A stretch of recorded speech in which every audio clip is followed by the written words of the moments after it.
Oke, saya lanjut lagi pertemuan ke-8.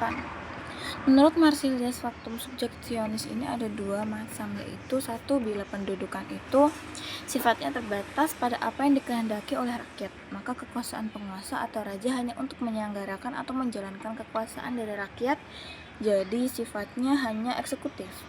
Raja tidak boleh dan tidak wewenang menentukan peraturan atau undang-undang. Yang menciptakan atau yang membuat peraturan dan undang-undang itu adalah rakyat sendiri. Penyerahan kekuasaan atau sifat pendudukan yang demikian ini disebut dengan concession.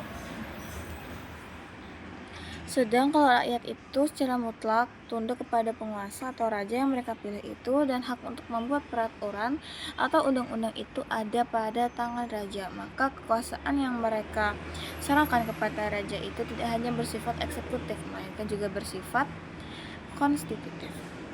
Penyerahan kekuasaan yang demikian ini disebut dengan translatio. Yang terakhir inilah yang dianut oleh kaum glosatoran, yaitu orang-orang yang menyisipkan dan yang menambah hukum yang lama dengan hukum yang baru. Karena dengan demikian hukum dapat berkembang dan dapat disesuaikan dengan kebutuhan masa. Jadi demi kepentingan hukum, menurut kaum glosatoran, faktum subjektionis harus bersifat translatif. Sedang menurut Marsilius, kekuasaan negara yang tertinggi itu ada pada rakyat. Jadi kedaulatan itu ada pada rakyat, sebab rakyatlah yang berhak membuat peraturan-peraturan hukum atau undang-undang. Hal ini disebabkan karena negara itu merupakan kesatuan dari orang-orang yang bebas, yang merdeka. Jadi tidaklah mungkin seorang itu menguasai orang lain secara mutlak. Jadi pertimbangan antara kekuasaan rakyat dengan kekuasaan raja adalah rakyat yang berdaulat, raja yang melaksanakan kedaulatan. Jadi dengan demikian yang dianut Marsilius adalah faktum subjektionis yang bersifat concesio, seolah-olah dalam ajaran Marsilius ini unsur ketuhanan adalah telah dilepaskan, tetapi dalam uraian-uraian selanjutnya ajarannya masih ada sifat teokratisnya, yaitu meskipun ia mengatakan bahwa terjadinya negara itu karena perjanjian, dengan faktum subjektionis orang-orang itu membentuk satu pemerintahan, tetapi orang-orang dapat mengadakan perbuatan yang demikian itu karena atas dorongan atau atas ilham dari Tuhan. Jadi seakan-akan Tuhan itu dari jauh mempunyai pengaruh, dan pengaruh inilah yang menyebabkan orang-orang tadi mengadakan perjanjian. Maka menurut Marsilius, Tuhan itu merupakan sebab yang jauh atau kausa remota daripada terbentuknya negara.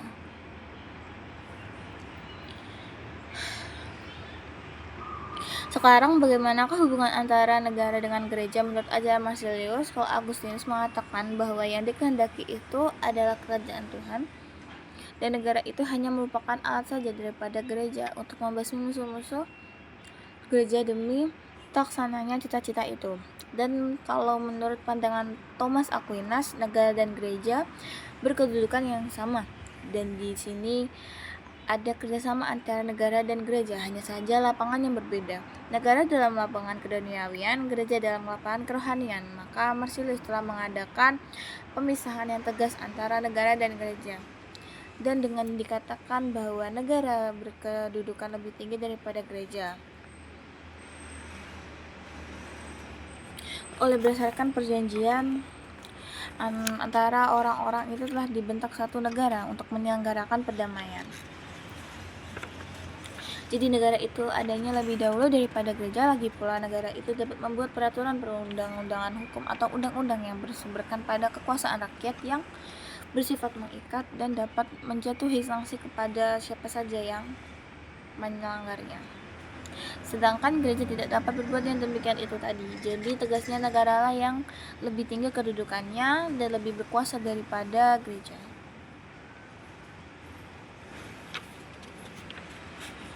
Ajaran Marsilius tentang negara dan hukum ini yang dikemukakan dalam abad ke XTV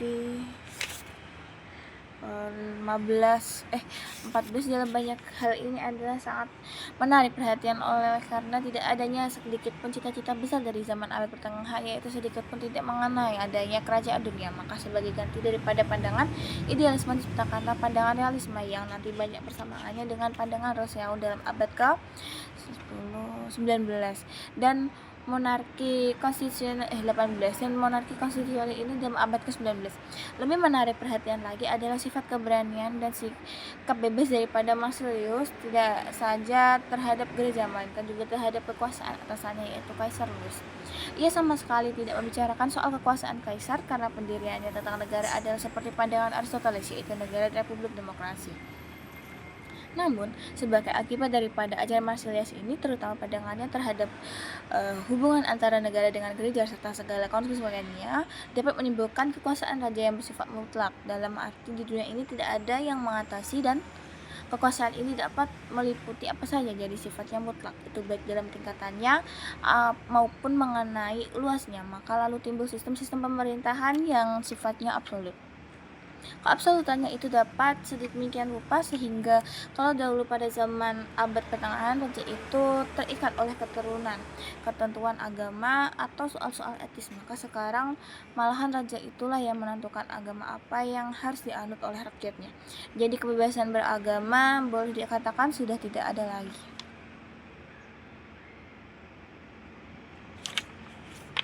Dengan timbulnya kekuasaan raja-raja yang absolut ini, yang mana raja tidak bertanggung jawab kepada siapapun kecuali pada Tuhan, maka lalu timbul penyalahgunaan kekuasaan, antara lain pengekangan dalam hal kepercayaan. Maka tidaklah heran kalau kemudian timbul gerakan-gerakan baru yang menantangnya. Tetapi aliran atau gerakan ini tidak bermaksud menghapuskan raja-raja. Jadi bukanlah nanti anti raja, mereka itu hanya anti kekuasaan raja yang bersifat absolut. Karena ini mesti selalu menimbulkan akses, jadi akses inilah yang mereka tentang. Aliran ini namanya monarkomakan. Kalau menurut arti kata sebenarnya monarkomakan berarti anti raja. Tetapi sebenarnya yang dimaksud oleh kaum monarkomakan ini bukan anti raja, tetapi anti kekuasaan raja yang bersifat absolut dan terutama aksesnya.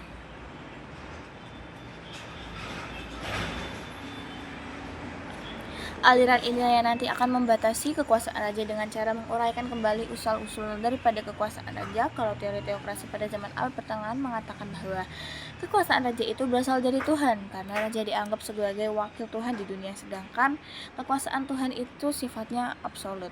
Jadi raja kekuasaannya pun juga harus absolut. Maka aliran monarkomakan ini lalu mencari dasar-dasar baru bagi kekuasaan raja.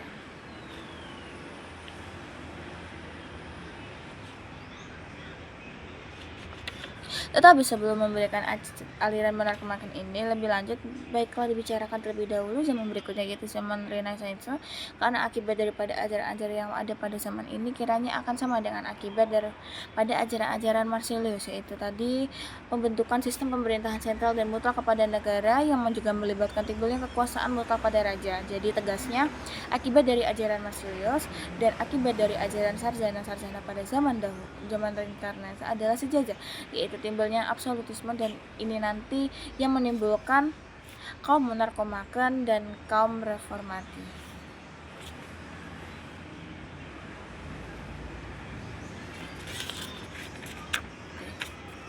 Oke, yang D pada zaman Renaissance abad ke-16.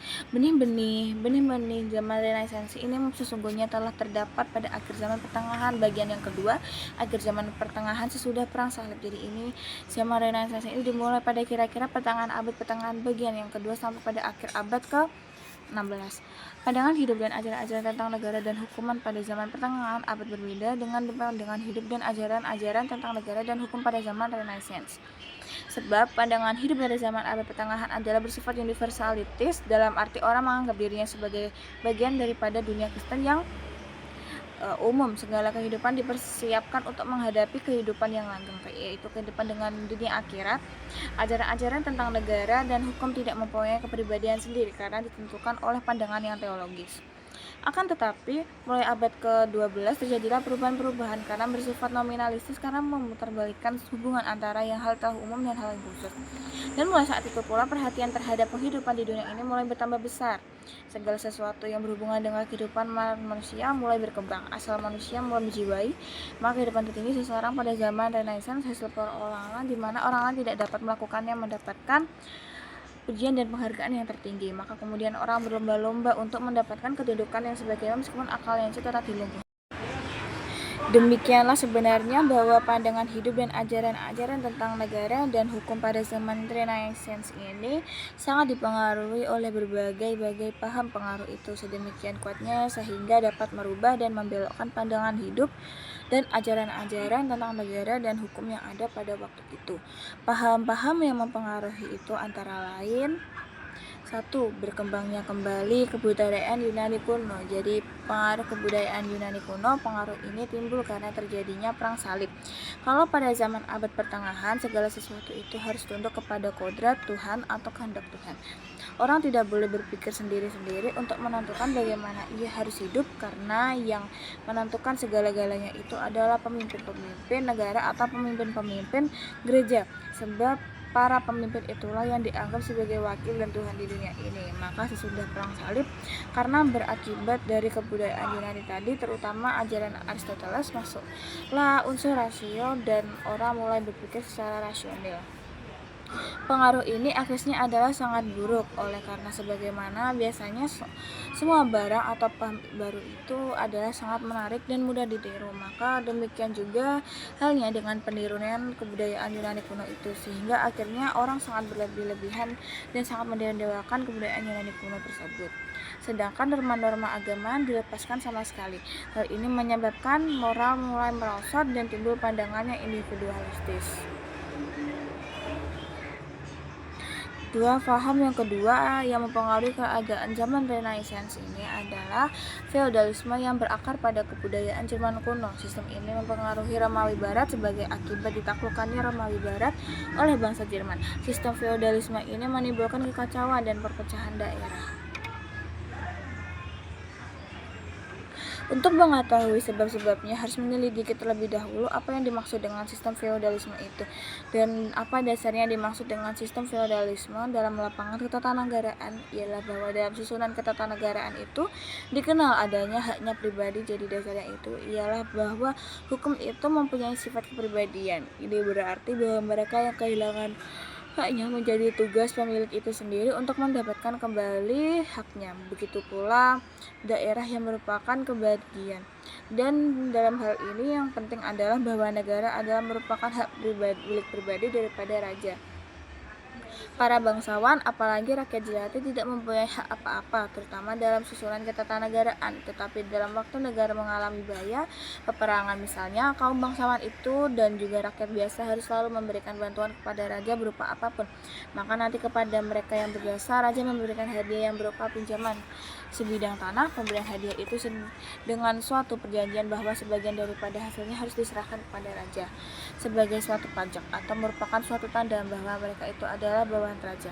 Orang-orang yang mendapatkan hadiah tanah tersebut disebut dengan landman. Sedang raja yang meminjamkan tanah itu disebut dengan landher atau tuan tanah.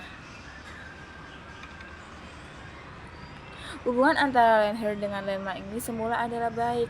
Landher semula rajin berkeliling ke tempat-tempat landman atau sebaliknya landman yang berkunjung ke tempat landher, tetapi lama-lama hubungan ini menjadi renggang dan akhirnya malah terputus sama sekali. Maka setelah putusnya hubungan ini, para landman lah yang menjadi berkuasa di daerah-daerah tersebut. Kekuasaan ini makin lama makin kuat. Kedudukan raja tergantung pada bantuan dan dukungan para landman. Akhirnya kekuasaan raja semakin berkurang dan malahan habis sama sekali. Keadaan demikianlah dipergunakan sebaik-baiknya oleh para landman untuk memproklamirkan dirinya sebagai raja. Demikianlah timbul raja-raja kecil dan mereka ini saling berebutan kekuasaan. Keadaan ini yang menimbulkan kekacauan dan perpecahan daerah negara. Hal-hal tersebut di atas itulah yang kemudian menyebabkan para sarjana kenegaraan pada zaman Renaissance itu selalu berusaha untuk memikirkan atau mengadakan konsepsi-konsepsi tentang sistem pemerintahan sentral dan mutlak kepada negara atau states of absolutisme, sedang untuk tujuannya adalah untuk menghentikan perang perebutan kekuasaan yang selalu menimbulkan kekacauan itu. Banyaklah kiranya negara yang terjerumus ini ke dalam ini adalah Italia misalnya, telah menjadi keadaan ini semenjak pada pertengahan abad ke-13. Proses mana berjalan terus semenjak raja-raja Jerman lenyap dari Italia dan akhirnya memuncak pada abad ke-16. Maka mulai saat itu masalah kenegaraan menjadi sangat-sangat menarik perhatian. Masalahnya ialah bagaimanakah kekacauan dan perebutan kekuasaan itu dapat diakhiri dan diganti dengan suatu ketertiban. Masalah inilah yang sangat menarik perhatian dan kemudian diselidiki serta dicari pemecahannya oleh seorang tokoh kenegaraan yang sangat menakjubkan pada masa itu. Tokoh tersebut yang dimaksud tidak lain adalah Niccolo Machiavelli. Niccolo Machiavelli dilahirkan di Florence. Ia hidup pada tahun 1469 sampai 1527. Ajarannya tentang negara dan hukum ditulis dalam bukunya yang sangat terkenal yang diberi nama Dua Prinsip, artinya Sang Raja atau buku pelajaran untuk raja. Buku ini dimaksudkan untuk dijadikan tuntunan atau pedoman bagi putra raja dalam menjalankan pemerintahannya agar raja dapat memegang dan menjalankan pemerintahannya dengan baik untuk menyatukan kembali negara Italia yang pada waktu itu mengalami kekacauan dan daerah-daerah negara terpecah belah. Dalam buku tersebut juga menerangkan pendirian Machiavelli terhadap asas-asas moral dan kesusilaan dalam susunan ketatanegaraan. Meskipun dahulu Aristoteles telah mengadakan pemisahan dan pembedaan antara ajaran kesusilaan dengan ajaran tentang negara dan hukum, namun ia masih cenderung untuk mendasarkan ajaran tentang negara dan hukum itu pada asas-asas kesusilaan. Akan tetapi tidak demikianlah halnya dengan Niccolo Machiavelli. Ia menunjukkan dengan terang dan tegas pemisahan antara asas-asas kesusilaan dengan asas-asas kenegaraan, yang berarti bahwa orang dalam lapangan itu ilmu negara tidak perlu menghiraukan atau memperhatikan asas-asas kesusilaan. Orang bahkan negara kepentingannya akan terugikan apabila tidak berbuat demikian.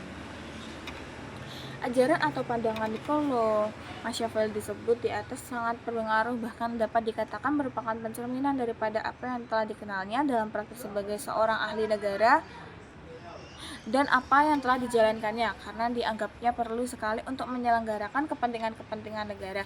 Diangkatnya menjadi teori umum mengenai praktek ketatanegaraan dengan cara yang gagah dan berani. Disinilah Niccolo Machiavelli terlihatan sangat terpengaruh oleh keadaan di tanah airnya, Italia. Karena keadaan di Italia pada waktu itu sedang mengalami kekacauan dan perpecahan, maka ia menginginkan terbentuknya central government atau sistem pemerintahan sentral. Maksudnya ialah agar dengan demikian keadaan negara dapat menjadi tentram kembali. Dengan demikian akan kelihatan adanya perbedaan yang besar sekali antara semangat ajaran pada zaman abad pertengahan dengan ajaran Niccolo, yang mencerminkan semangat Renaissance, sebab semua ajaran tentang negara dan hukum yang telah dikemukakan pada zaman abad pertengahan sepertinya teori dua perang, teori cahaya matahari dan bulan, teori tentang kunci kekuasaan dari paus, teori organis mengenai negara dan sebagainya semacam itu pada zaman Renaissance telah lenyap sama sekali tanpa meninggalkan bekas tersebut. Dan dalam buku-bukunya Niccolo Machiavelli tidak membicarakan teori-teori tersebut sedikit pun. Ajaran Niccolo Machiavelli yang menggantikan ajaran-ajaran dari zaman abad pertengahan yang bersifat teologis adalah suatu ajaran yang bersifat kosmis naturalistis, suatu realisme modern yang berdasarkan atas ajaran-ajaran kuno, khususnya dari praktek pemerintahan bangsa Romawi. Tujuan negara menurut Niccolo Machiavelli adalah sangat berbeda dengan ajaran-ajaran yang telah terdahulu, yaitu untuk mencapai kesempurnaan seperti yang dikajarkan oleh sarjana-sarjana zaman abad pertengahan. Sedang menurut Niccolo Machiavelli, tujuan negara adalah mengusahakan terselenggaranya ketertiban, keamanan, dan ketentraman, dan ini hanya dapat dicapai oleh pemerintahan seorang raja yang mempunyai kekuasaan absolut. Jadi usahanya itu menuju ke arah pendapatan serta menghimpun kekuasaannya sebesar-besarnya pada tangan raja. Tetapi itu semua bukanlah merupakan tujuan negara yang terakhir, melainkan hanya merupakan sarana saja untuk mencapai tujuan yang lebih tinggi, yaitu kemakmuran. Yang dimaksud adalah kemakmuran bersama rakyat Italia. Jadi dengan demikian, kalau dahulu tujuan negara itu selalu bersifat kultural, sedangkan menurut Niccolo Machiavelli tujuan negara semata-mata adalah kekuasaan. Ajaran-ajaran Niccolo Machiavelli kebanyakan lebih berupa ilmu kenegaraan praktis atau hukum tata negara daripada teori tentang dan hukum atau ilmu negara. Meskipun sesungguhnya yang terakhir ini merupakan dasar daripada yang pertama, ia adalah seorang realis sejati yang pertama-tama di dalam ilmu negara. Maka sesuai dengan ajaran itu pertama menyusun sistem pemerintahan sentral, ia di dalam ajaran telah memisahkan dengan tegas asas-asas moral dan tata susila dari asas-asas kenegaraan, karena moral dan tata susila ini adalah merupakan suatu hal yang diharapkan merupakan dasin, sedangkan ketatanegaraan merupakan suatu kenyataan merupakan dasein. Oke, terima kasih.